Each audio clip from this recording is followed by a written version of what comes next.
Hi there, I'm Andrea Koppel, and it's time for coffee, the podcast where you get to hear firsthand what the jobs and careers that interest you the most are really like. Hey there, Java junkies. Welcome back to another episode of T4C. If you're interested in learning more about the field of multifamily finance, then this is the episode for you. Because my next guest has been in this space for over a decade and is vice president of multifamily lending. It's also known as multifamily finance at Lument, a commercial real estate company. But before I introduce you to Ronnie Gyani, who is also the host of a wonderful podcast called Fear is a Liar, I want to make sure you've signed up for the Java Junkies Journal. That's Time for Coffee's newsletter that showcases upcoming guests on T4C, as well as features career advice, insights, and inspiration.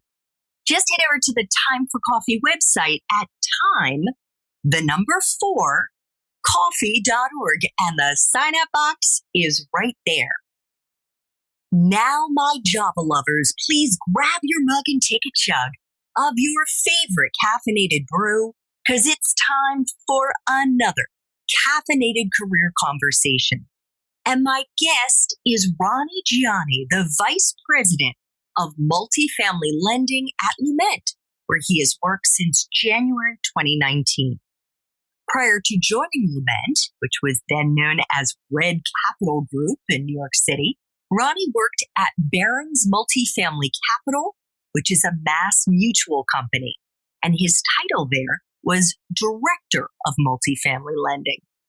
Earlier in his career, Ronnie was a senior associate at RBC Capital Markets, which is an investment bank, where he spent 5 years and started as an intern on a 6-month rotation. He managed to leverage that and got promoted to being an analyst, and then got promoted again to becoming the sole senior associate, reporting to 5 senior bankers. Ronnie started out in this industry as an analyst in a diversity internship program at the New York State Housing Finance Agency, working on debt issuance. And if you want to learn how to break into this industry, please check out show notes for this episode to see if Ronnie's Espresso Shots episode has already dropped. Ronnie, welcome to Time for Coffee. Are you still caffeinated and ready to go? I'm ready to rock. Thanks so much for having me.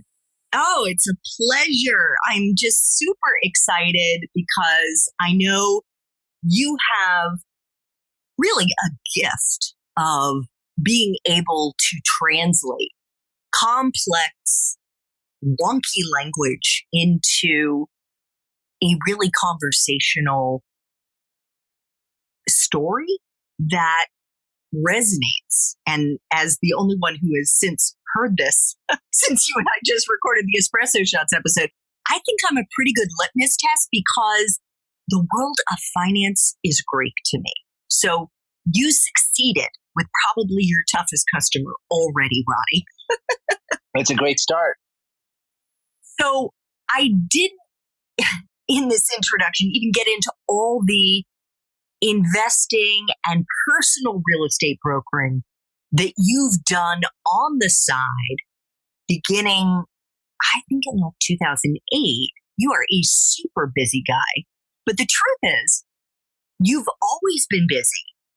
And because I have your resume, I can go back to the time when you were in college, and I've seen how you worked full time while you attended Baruch College, the Zicklin School of Business.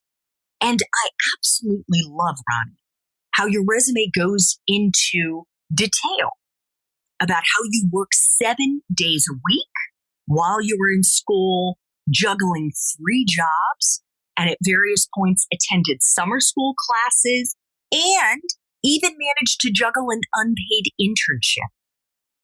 What has made you so driven? And where did you get your work ethic from? Thank you for that. It's very kind of you. I started out as a busboy, and very quickly I learned that I'm going to have to do a lot of work and meet a lot of people and really work hard if I want options, security, a family, and a lifestyle that, could afford us enjoyment of life. So having realized that, because I used to see people coming in the restaurant who had that, who lived that, who embodied that, I had a vision. And I just didn't let anything stop me, and I still don't. Where did your work ethic come from, though? So I came from humble beginnings growing up in Flushing, Queens, where my mom had 2 jobs between days and night shifts all over the place. And my dad delivered flowers and then eventually delivered vegetables to the local community, and then eventually delivered all sorts of things. I don't know if I mentioned flowers or whatever, and became a taxi driver. So I was surrounded by this grit and effort and drive on how they provided for my sister and I. And then also coming from such a diverse community as it was in Flushing, Queens, everyone around you was hustling for the most part. And it was always this hustle and bustle that I was surrounded by. So it was the energy that I picked up on and I enjoyed. So when I was 14, I started making calls for stockbrokers at an investment firm in Long Island, where I would take 2 car rides and a bus to get there because I just wanted to start. And when you start really early, you adjust quicker. And I just followed my parents' lead, so to speak, but just in a professional way. Well, I knew I liked you already without even knowing that we both come from Flushing. No way. I spent the first year of my life in Flushing, Queens. I did not expect you to say that. Oh, yeah. Oh, yeah. Wow. Ronnie. Wow. Oh, yeah. Listen, my grandfather delivered milk at one point and did all kinds of blue-collar jobs. And eventually, my grandmother encouraged him to take the test to become a New York customs officer down at the docks. So that's how my mom grew up, and she was the first in her family to go to college. And I'm guessing, were you the first in yours? Yeah, neither my mother or father went to college. Yeah. And are you first gen, or did your folks grow up here? I'm first gen. So they got here in 1985, and then I was born in 86. Got it. And they emigrated from India? Yes, from Punjab in India. Yeah. Yes. Okay, well, thanks for sharing that. And now I feel even more solidarity with you. Great. Yeah, me too. Sure. So before we dig into what you're doing now, Ronnie, could you please give our young listeners a very quick overview of what multifamily lending is and what the various tracks are within the realm of commercial real estate? Sure. So within commercial real estate, you have all these different asset classes. So think of driving yourself in your car to your local town or local city, what have you. You're going to pass all these different asset classes of commercial real estate. So you're going to see retail, like think about Walmart. You're going to see Target. You're going to see small corner delis. So that would be retail. And then you'll see office spaces. That's another asset class. You'll see industrial, which is, you can look at different factories and different industrial facilities that produce items or services, etc. And then multifamily is one of them. And that's the space that I work in. And specifically multifamily, think about apartment communities, whether it be a local small apartment community with 10 to 15 apartments in it, or a luxury tower in Los Angeles or California, New York with 300 plus apartments in it in a rising luxury tower. So primarily what I have done is worked on loans for developers who either construct those apartment buildings or they acquire them from someone else, or they need to borrow money to rehabilitate and upgrade an apartment community. Excellent. Thank you so much. So, what do you do now as Vice President of Multifamily Lending at Lument? Sure. So, on a daily basis, it's evaluating different loan proposals for developers who want to do what I just mentioned. So, they either want to construct a new apartment community within a given city, or they want to purchase one, or they want to purchase one and rehabilitate it as well, because it might need a little bit of work or it might need a lot of work. It might be adding on more units. It might be adding on more buildings. All these different projects that developers, multifamily developers, apartment developers, whatever you want to call it, that they take on, they generally need to borrow some money in the form of a loan to purchase that property. And then they'll put in some money as well, and or get some government funding to help for some funding in addition to that loan. So on a daily basis, I'll evaluate different loan options for different developers across the country. So can you break down what all your job responsibilities include? Sure. I probably can't give you all, but I'll give you a gist of I them. should have said some because no one can give us all, right? Yeah, for sure. So I guess first thing is loan proposal comes in or something comes out called an RFP. That's called a request for proposal. So we generally get a loan request in two ways. One, a banker has a relationship with a developer, and that developer reaches out to the banker and says, hey, this is the project that I'm working on. Let me know what kind of loan proposal you can provide based on the specifics of this project. And another way that we can get a potential loan in is you'll have a developer who puts out what's called a RFP, request for proposals, and shares the details of a project and puts it out there for banks to bid on, so to speak. So then they will then get options from lenders like us who say, hey, we believe we can do these sorts of loans or this specific loan for you at these terms. And generally then the developer can go over those proposals that were submitted and pick the best one, so to speak. And so it's either, like you said, on a daily basis, it's evaluating the loans from bankers or yourself that you bring in from a relationship, or looking at different RFPs that are out there where we can bid on a loan and give our best foot forward on what favorable financing we can provide to that developer. Got it. So would you say that most days, Ronnie, you've got your head buried in spreadsheets? I would say so, yes, because it's not only, it's so many different things you're analyzing on a daily basis, but to give you a little more detail, it's analyzing the development budget for the developer. It's then analyzing what sorts of rents the developer expects to receive and if they're in line with other comparable properties within that area.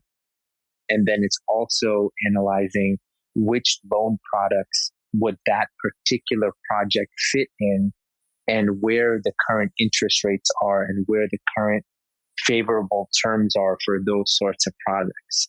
So looking at one project and then breaking it into like 5 to 10 buckets of analyzing what works for this sort of a loan for that caliber of a developer.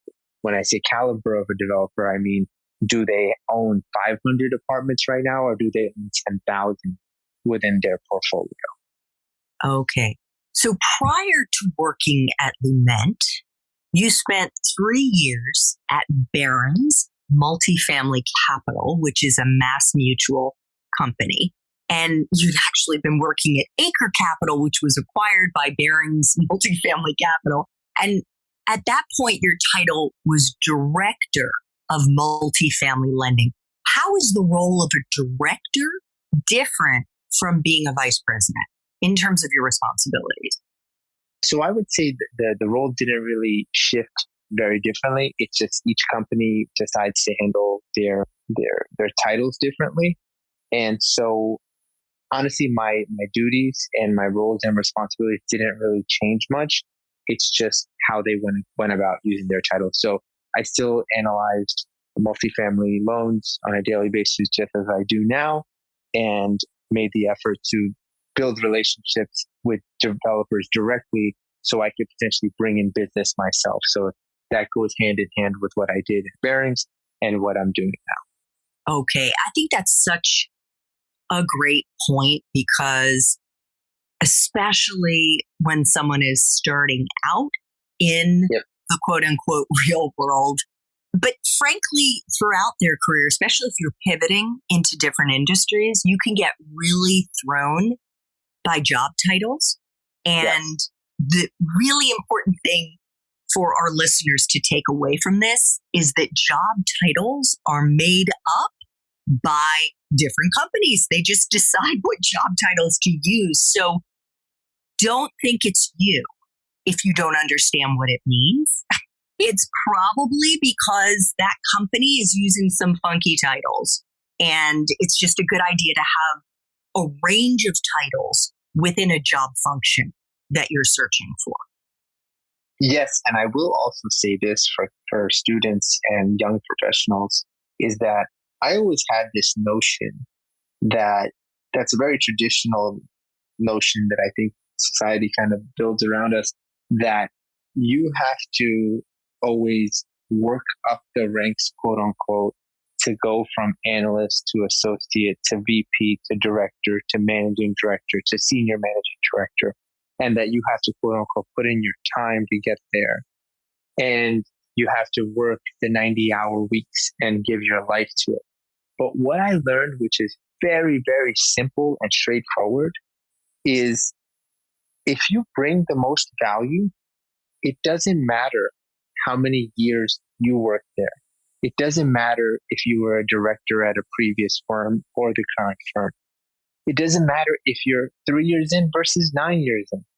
If you're bringing value, you can become the managing director as quickly as possible. It's not about the time spent. It's about the value added. And I'll give you an example.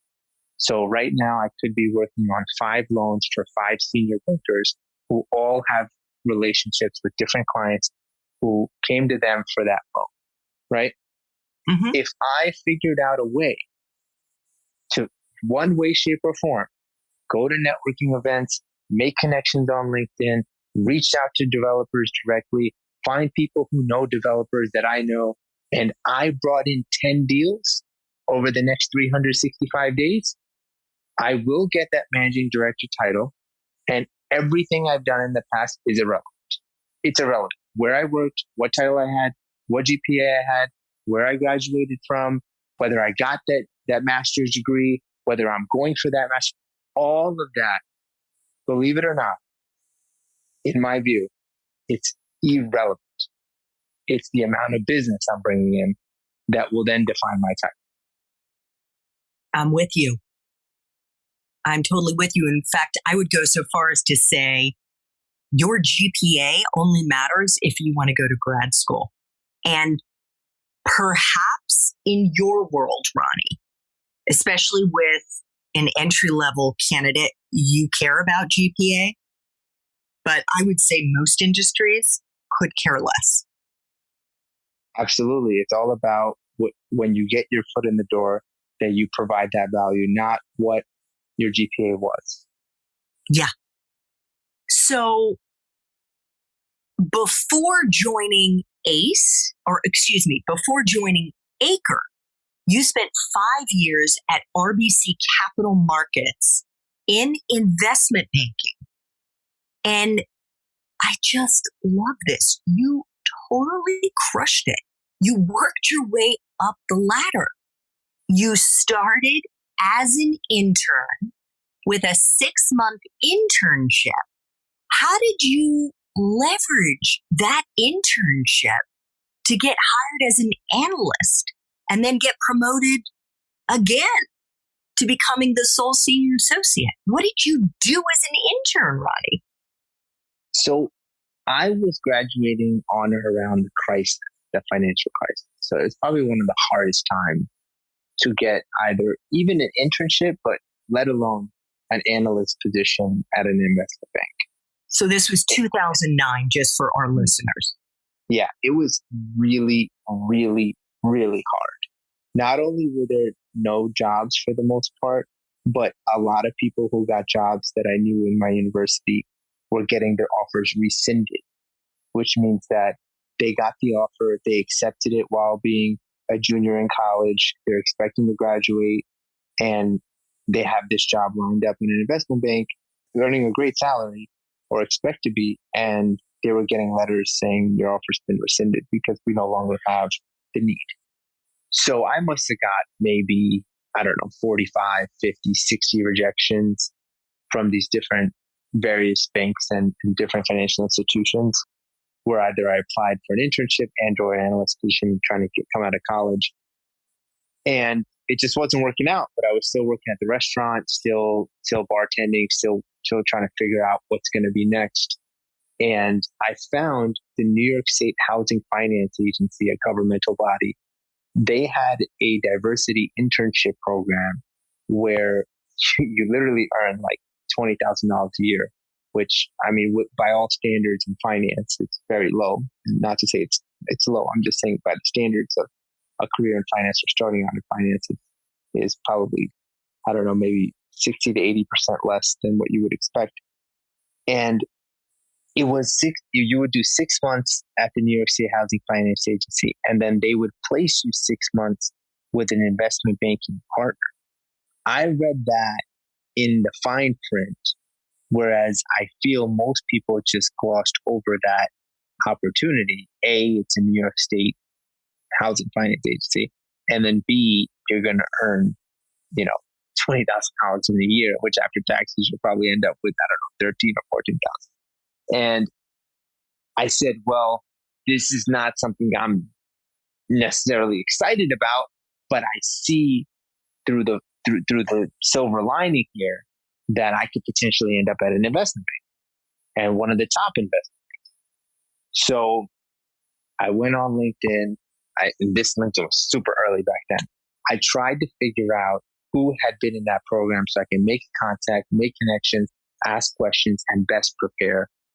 Did that, got in contact with a junior analyst at the Housing Finance Agency who ended up going to, I think, JP Morgan or something. Met him up for lunch because I just harassed him and said, I really need to speak to you and I really need to meet with you. I'll buy you lunch. And I'm working an unpaid internship, working at the bar at night, jumping from the city to Long Island. It was crazy. And prepared. And after meeting with 8 bankers in a room and 4 New York State officials, some way, somehow, I got into the program. And when I got in, I was like, oh my God, now I have to stay in and I have to make sure that they place me with a good bank. And then I get to keep that job from there on out. So I did 6 months at the HFA, then I was placed at Royal Bank of Canada, RBC Capital Markets, their investment banking division. And from the day I stepped in that door, I would introduce myself personally to anyone I walked past and make sure they all knew my name and make sure if anyone needs help with something that they let me know, because that's what I'm here for. And started garnering relationships and doing whatever it took to show them that I'm here and I'm committed and I'm very much hoping and expecting to get an analyst position coming out of 6 months out of this internship program. And making sure my managers knew, making sure their managers knew, and making sure that I was in tune with what I needed to do to get there. And that's how it all started. And were you working all kinds of crazy hours? So it was pretty long hours, I would say. In the beginning, probably about maybe 12 hours a day or something like that. Sometimes a little more, sometimes a little less. Some work on the weekends. It was not like boiler room style or anything crazy like that, which I know a lot of people out there have those horror stories. Unfortunate. They were pretty balanced. They were pretty fair. And it was actually really good banking, good people to work for, and a great place for me to start learning early on what it's going to take to have this career in investment banking and finance. And I stayed there for 5 to 6 years, working myself up each rank, and learned a lot and made a lot of connections. And believe it or not, when I went to Barings then and then made future jumps, it was with a banker I worked with at RBC Capital Markets. One of the bankers I supported for about 5 years, he was making the leap to go into the multifamily lending, which we touched on, but it wasn't specifically our product. And he asked me to join him. And it was a huge promotion going from the role at RBC to then Acre/Barings. And Acre being, that time it was a subsidiary of Ares. And Ares is one of the largest and most reputable and well sought after private equity firms in the world. So it was quite the experience to be able to be even a part of a small company that's a part of that larger company. And then I kind of stayed with him throughout that time as we shifted firms. Oh, I love that. I was going to ask you why you ended up leaving investment banking, and now that totally makes sense. So, Ronnie, what advice do you have for our young listeners, especially those who are still in college, about how they can impress their supervisors during an internship? I think it comes back to a couple of things we touched on previously, but really it's being proactive and taking those steps to truly show you're proactive. So I'll give you an example. Having the initiative to, when you get a project, and let's say whatever the project is, I'll give you an example of multifamily. You have a couple of loan products that might fit a developer's loan proposal for their project, right? So you might be asked, can you evaluate this loan product for this loan? If you know that potentially it can go with a couple of other loan products, maybe if you have the time, then you can figure out a way that instead of just evaluating one loan product, you can actually figure out how to show them, well, if you looked at these other two products, this is what it would look like as well, without being asked to look at those other loan products. Does that make sense? Like, it's not always in the ask of what can I do for you. It's finding what you can do for them to provide them more value without them always having to tell you. Because quite honestly, I think managers can find it to be cumbersome if you ask too much, when you could really probably, in short order, within a couple of weeks, start figuring out what their pain points are and what could provide value to them, with that being one example. So, Ronnie, let's talk about your podcast, Fear is a Liar. You launched it in November of 2020, so big congratulations. Thank you. Why did you want to create it, and why is fear a liar? So I was really inspired to learn more about fear, the subject itself, and more specifically, how people have dealt with fear, embraced fear, and used it to their advantage rather than against them. And so that's how I picked the subject matter. And what I really wanted to do is not only learn myself from other successful individuals, but I wanted to share that message and have a positive impact on others. So that's what inspired me to start the podcast. And why do I feel fear is a liar? Because everything that I have been generally afraid of in my career and my personal life, and all these different goals that I've had the opportunity and blessing to achieve, they all had some form of fear in front of them. And there was one way, shape, or form I got through it. So I truly feel that fear is something we create, and it's a liar. It's such an awesome concept. I absolutely love it. What would you say has been maybe if there's been one big takeaway that you've learned as to how our young listeners can kind of get mind over matter in terms of conquering their fears. So I could say from my experience, my personal experience and what I'm learning from others on this subject is if you just start and take steps towards whatever that thing is you're afraid of, the fear will lessen. It won't go away, but it will lessen. And the more steps you take towards it and the more action you take, you'll learn that it's definitely not as scary as you thought it was. So, perfect example is you see this big job opportunity that you definitely want to go for, but you start thinking about all the obstacles, all the challenges, all the networking capabilities that you don't have, the people you don't know, conversations you would have to potentially have to get there. Rather than if you flipped it and you said, okay, I'm going to contact 5 people a day that will lead me towards this position.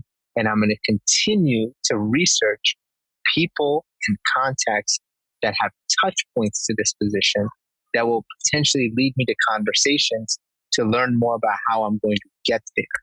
And doing that every single day, rather than getting swallowed by the different hesitations and fears that go on in your mind about that specific job or role or opportunity or industry or project or task or asking someone to be a mentor. I love so much about that answer, Ronnie, because what you've done is you've broken it down into bite-sized, actionable pieces. And it really is about just taking steps in the general direction of where you want to go. And I truly believe that fear, you can look at it as, oh my God, like fear, sort of the saber-toothed tiger is going to eat me. Or you could look at the flip side, which is if you are feeling fear, that's also excitement. Yes, it is the sign of growth in true form. Yes. So, Ronnie, let's flash back really quickly to when you were at Baruch at the Zicklin School of Business. You were majoring in business administration with a focus on finance and investments. Did you know what you were going to do with that degree when you graduated? I had no idea what I was going to do with it. All I knew is I wanted a job in finance and I wanted to make money, to be frank. That was my goal.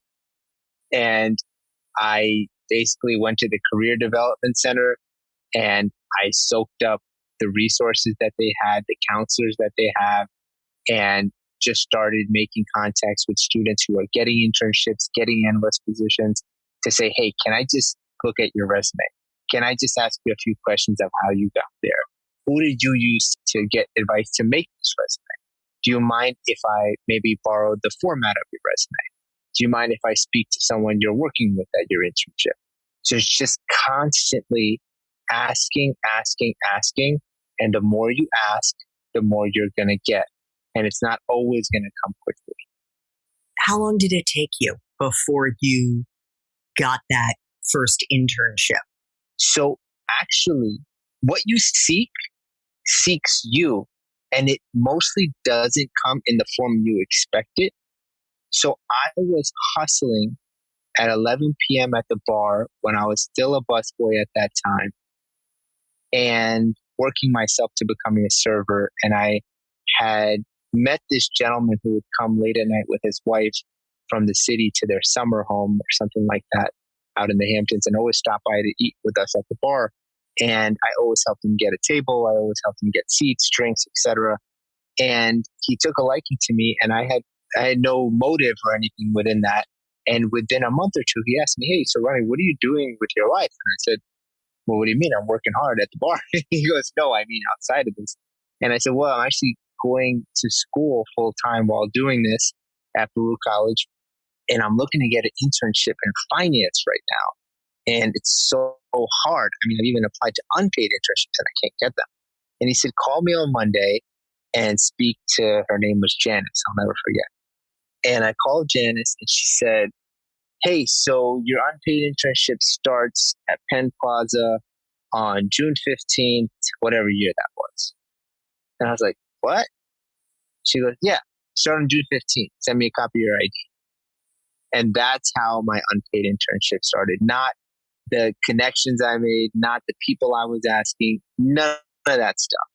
But at the end of the day, in my view, it was the energy, it was the seeking, it was the ask, it was what I was putting out that came back to me, rather than potentially sitting there and sulking over how there's no opportunity at the moment.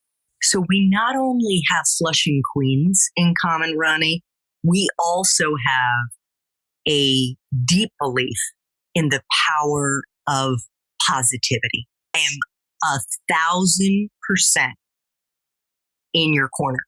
I totally agree, but I would add something. Yeah. And that is the fact that you were bringing your A game to your work as a busboy every time you showed up for work.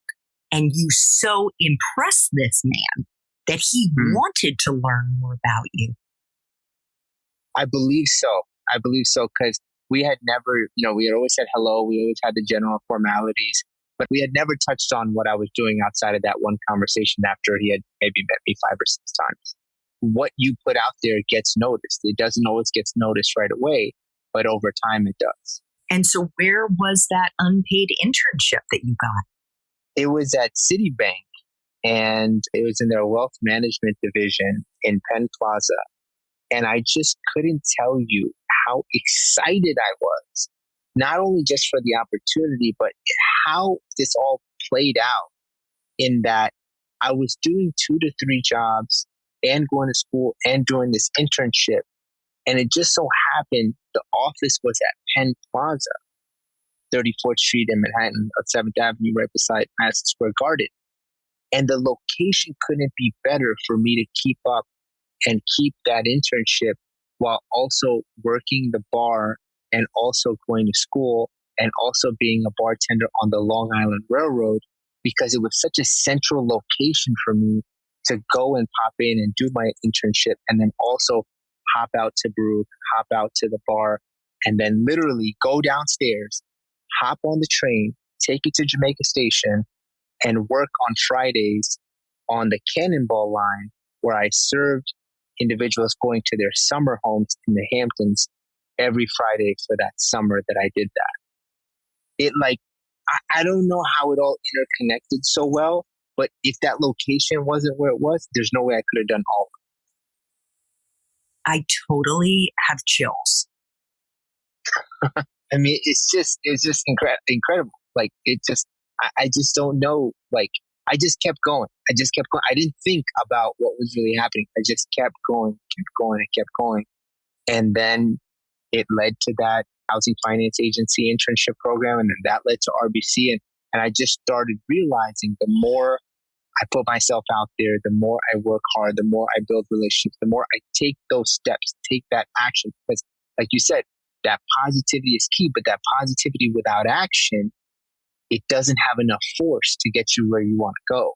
The key there is, after that positivity, or with that positivity, is taking that action, taking those steps, even if it doesn't come in your favor all the time. Beautiful. Beautiful. 2 final questions, Ron. And these are questions I try to ask all time for coffee guests. If you could share a time in your professional life when you struggled, and by struggle, I mean maybe you failed at something, maybe you got fired, maybe you really screwed up something. But the most important thing here in this story isn't the failure, but rather how you persevered and whether there was a lesson that you took away from that experience. So I can touch on, outside of my day job over the past 10 years, I started a couple small businesses that have really transformed a lot of different things, my skill set, my experiences. And that is that about 10 years ago, a little bit over 10, I started opening up small convenience stores for small business operators where I basically helped them through the application process through 5 to 6 different government municipalities. And then I helped family members do it as well. And I literally think I failed at 70 plus applications before I got an actual approval.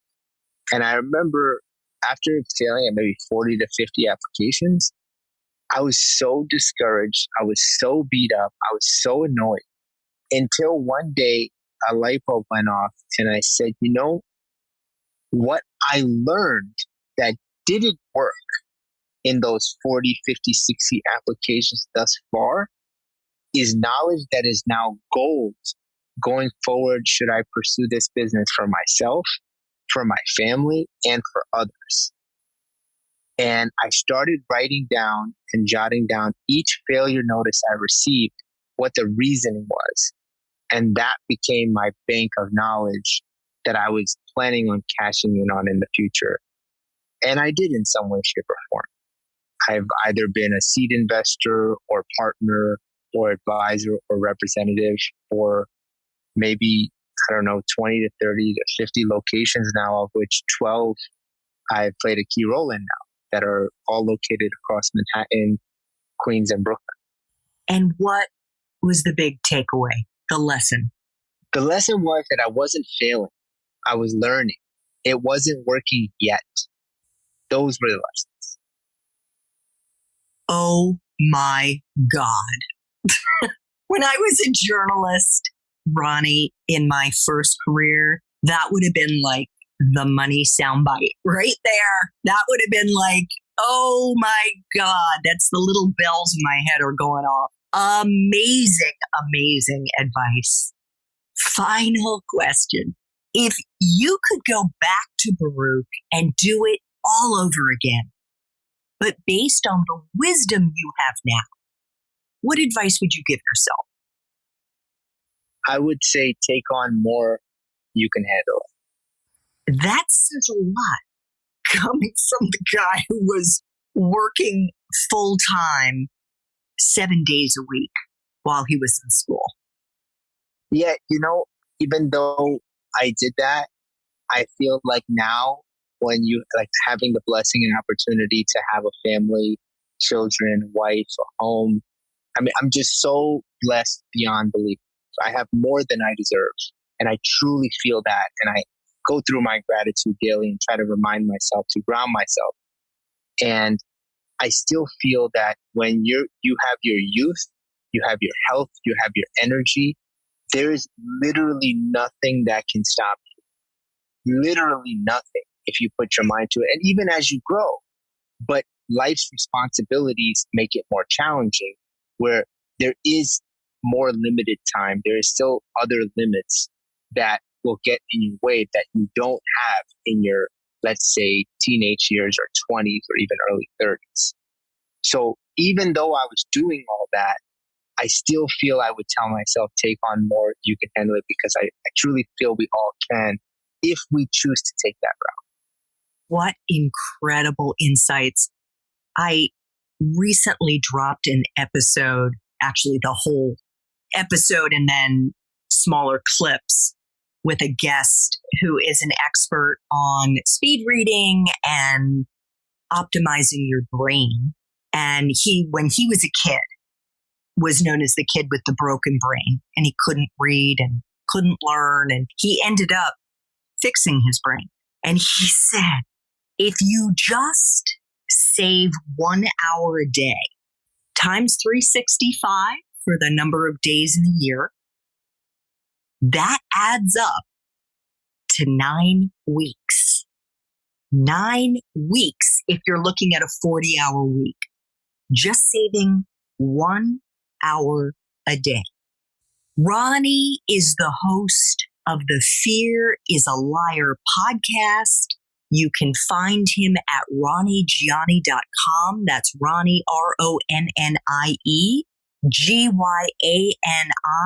Ronnie, You are such an extraordinary young man. Not only do you deserve every good thing that's ever happened, but I wish you much, much more success in the months and years to come. Thank you very much. It's very kind of you. And it's been a great opportunity to be here. I really appreciate you having me and all the kind words. And I learned a lot from you as well. So thank you. Thanks so much for listening to Time for Coffee, where the professionals in the jobs that most interest you always have time to grab coffee 24/7, no matter where you live. I have one quick favor to ask you. Remember to rate, review, and subscribe to Time for Coffee. Thanks so much.